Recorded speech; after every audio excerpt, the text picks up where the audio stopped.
সম্মানিত দেশবাসী, আসসালামু আলাইকুম রহমতুল্লাহ বারাকাত।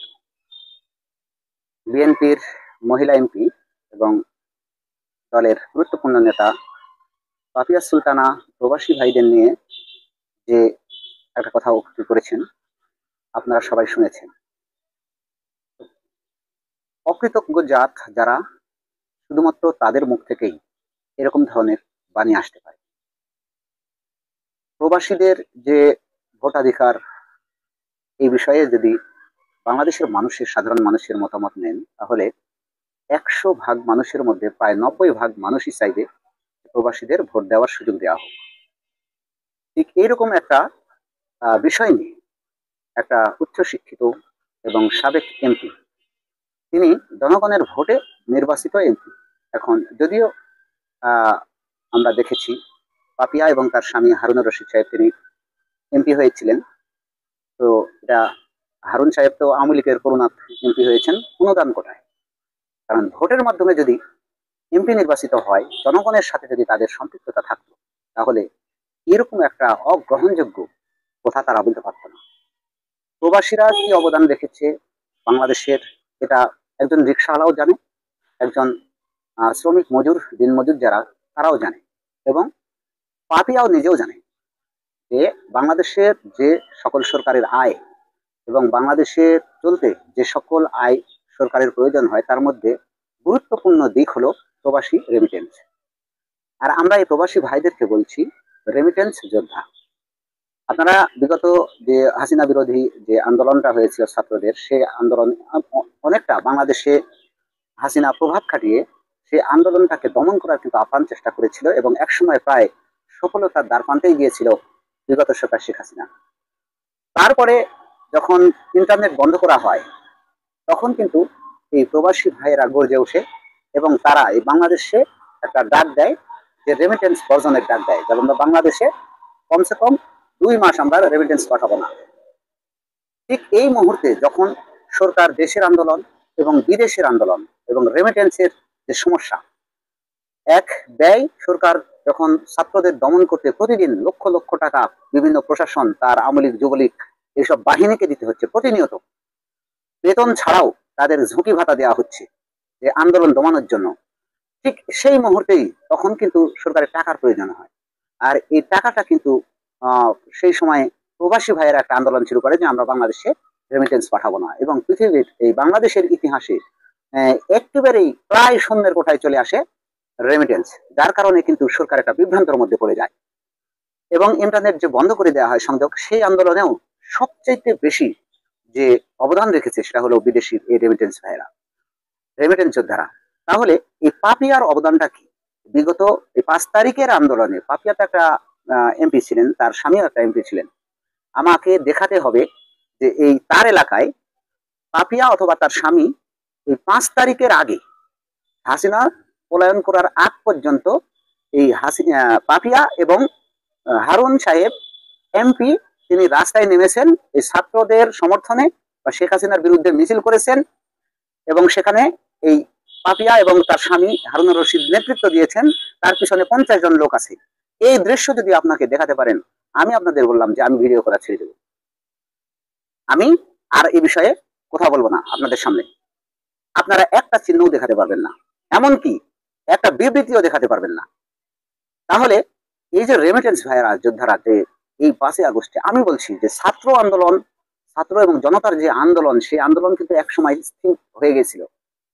শেখ হাসিনার যখন ছাত্রদেরকে গ্রেপ্তার করা হলো, নাহিদ, আসিফ, সার্জিসকে যখন গ্রেপ্তার করা হলো, তখন এক শ্রেণীর মানে কিছু দায়িত্বপ্রাপ্ত যারা ম্যান্ডেট ছাত্রদের মধ্যে ছিল, তারা কিন্তু হঠাৎ করেই আবার নতুন করে ঘোষণা দিল এবং রেমিটেন্স যোদ্ধারা বিদেশ থেকে তাদেরকে সহযোগিতা করলো যে আমরা রেমিটেন্স পাঠানো বন্ধ করে দেবো। যার কারণে শেখ হাসিনা কিন্তু বিভ্রান্তের মধ্যে পড়ে পরে পদত্যাগ করতে এবং দেশ ছেড়ে যেতে বাধ্য হয়। সুতরাং আমি এই পাপিয়াকে বলতে চাই, সহ এই যে তার যে দলের কিছু উশৃঙ্খল নেতা কর্মী, যারা আজকে গত ওই 5ই আগস্টের বিষয়ে ছাত্রদেরকে এবং প্রবাসী কল্যাণ, যে প্রবাসী ভাইদেরকে ভোটের বিষয়ে, প্রবাসী ভাইয়েরা যদি ভোট দিতে না পারে, বাংলাদেশের প্রবাসীদের জন্যই তো ভোট হওয়া দরকার। ভোট আমাদের কি দরকার বলেন? আমরা তো দেখেছি বাংলাদেশে যে সরকার এই বিগত 50 বছরে এসেছে এবং গেছে, তাদের আচার আচরণে মানুষ ক্ষুব্ধ। তাদের কি এমন সহযোগিতা আছে এই বাংলাদেশের জনকল্যাণে কাজ করা? তাদের শুধুমাত্র পকেট ভরা বেগম পাড়ায় বাড়ি করা ছাড়া এই বাংলাদেশের এই নির্বাচনে প্রকৃতই দেশের মানুষকে কি দিয়েছে এই তাদের দল এবং বিগত সরকারগুলো? তেমন কিন্তু কল্যাণমূলক জনগণ প্রত্যাশার কিছু পায়নি। এবং যে আন্দোলনে মানে 1971 সালে যে স্বাধীনতা এবং যে সুযোগ সুবিধার জন্য এই জনগণ অংশগ্রহণ করেছিলেন, পাকিস্তানের বিরুদ্ধে যুদ্ধ করেছে, সেই কাঙ্ক্ষিত সফলতা কিন্তু আজও 50 বছর জনগণ পায়নি। সুতরাং এই যে প্রবাসী ভাইয়েরা যে লক্ষ লক্ষ টাকা প্রতিনিয়ত আমাদের দেশের কাজের জন্য বা সরকারকে সচল রাখার জন্য প্রেরণ করছেন, সেই সব ভাইদেরকে একেবারেই অবহেলা করে এবং তাদেরকে জমি বেচে তাদেরকে প্রয়োজনে সংসারের খরচ চালানোর জন্য তারা গেছে, এরকম ধরনের নিম্ন শ্রেণীর কিছু বাক্য প্রয়োগ করেছে এই এমপি।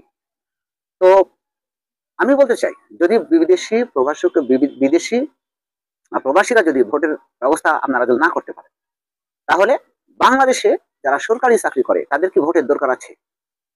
আমার তো মনে হয় না।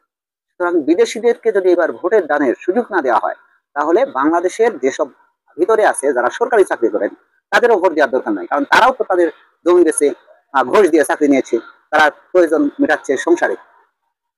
তাহলে তারা কেন ভোট দেওয়ার সুযোগ পাবে? বিদেশিরা যদি বাংলাদেশের নাগরিক হয়ে যদি ভোট দানের সুযোগ না পায়, বাংলাদেশের গুরুত্বপূর্ণ সিদ্ধান্তে বাংলাদেশের তাদেরকে কে শাসন করবে, কে সরকার হবে, এই বিষয়ে যদি কথা বলার বা তাদের সমর্থন দেওয়ার যদি সুযোগ না পায়, তাহলে বাংলাদেশে যারা সরকারি চাকরি করে তাদের তো ভোট দেওয়ার কোনো প্রশ্নই আসে না, কারণ তারা তার পরিবারের জন্য চাকরি করছে, তারা সরকারের আদেশ শুনতে বাধ্য। সুতরাং তাদেরকে কোনো সুযোগ সুবিধা না দিয়ে তাদের কোনো ভাষা থাকতে পারে না, তারা তো সরকারি কর্মচারী হয়ে গেছে। সুতরাং তাদের আরো ভোট দেওয়ার দরকার নেই। এইটা আমি আপনাদের কাছে অনুরোধ জানাচ্ছি। তো আপনারা এই যে আসলে এই পাপিয়া বিদেশি যে এত ক্ষুদ্র কেন? ক্ষুদ্র আসলে এই ভোটের ব্যাপারে নয়, এরা ক্ষমতায় যাওয়ার জন্য একটা এক শ্রেণী পাগল হয়েছে, হিতাহিত জ্ঞান শূন্য হয়ে গেছে। এই বিএনপির কিছু উশৃঙ্খল নেতাকর্মীরা এদের ভাষা শুনলে, যেমন আপনাদের সামনে বিএনপির নাম করছে, কেউ বলছে বিএনপির নাম করতে হলে অজু করতে হবে, হ্যাঁ, আবার তারা আবার আরেক দলকে বলছে ধর্ম বিক্রেতা। তো এই যে দ্বিমুখচারিতা এবং অকৃতজ্ঞ ছাত্র আন্দোলন এবং ছাত্রদের যেমন আন্দোলন, তার থেকে বেশি সবচেয়ে হাসিনা বিরোধী সবচেয়ে বেশি অবদান রেখেছে প্রবাসী ভাইয়েরা। সুতরাং প্রবাসীদেরকে যদি ডক্টর ইউনূস সাহেব এই ভোটদানের মতো একটা গুরুত্বপূর্ণ কাজে যদি তাদেরকে সম্পৃক্ত করতে না পারেন, তাহলে এই পাপিয়ার কথার মতো আরো যদি কিছু মানে নেতাকর্মী অবক্তব্যের কারণে, অশালীন ভাষার কারণে যদি প্রবাসীরা এই বাংলাদেশে রেমিটেন্স পাঠানো বন্ধ করে দেয়, তাহলে কিন্তু যে কোনো সরকার যে কোনো সময় মানে গদি ছাড়তে বাধ্য হয়। তাই এই পাপিয়া কিন্তু প্রবাসীদের বিরুদ্ধে নয়, তারা ক্ষমতার মহি জনগণের বিপক্ষে দাঁড়িয়ে গেছে। তারা মনে করছে যে ভোট হলেই আমরা নির্বাচিত হবো। আরে ভাই, ভোট তো দিবে জনগণ, ভোট তো দেবে জনগণ। প্রবাসী আছে যারা, তার এক একটা পরিবার আছে, সেই এক একটা পরিবারে 5 জন 7 জন করে ভোট আছে। আপনারা কি পাগল মনে করেন তাদের? আপনারা কি পাগল ভাবেন যে প্রবাসীদেরকে যে সুযোগ সুবিধা থেকে আপনারা বঞ্চিত করবেন, এই পরিবারের গুলো লাইন ধরে আপনাদেরকে ভোট দেবে? সুতরাং এসব অবান্তর বক্তব্য দিয়ে বিএনপিকে জনগণের সামনে ছোট করা একটা প্রয়াস চালাচ্ছে কয়েকটা লোক। বিএনপির শুধুমাত্র কয়টা নেতা যারা আওয়ামী লীগের থাকে টেকাপ্রাপ্ত এবং আওয়ামী লীগের সুযোগ সুবিধাভোগী বিগত দিনে এই 15 বছরে। জানবেন যে এই হারুন এমপি দিয়ে আমি আর আগেও কথা বলি।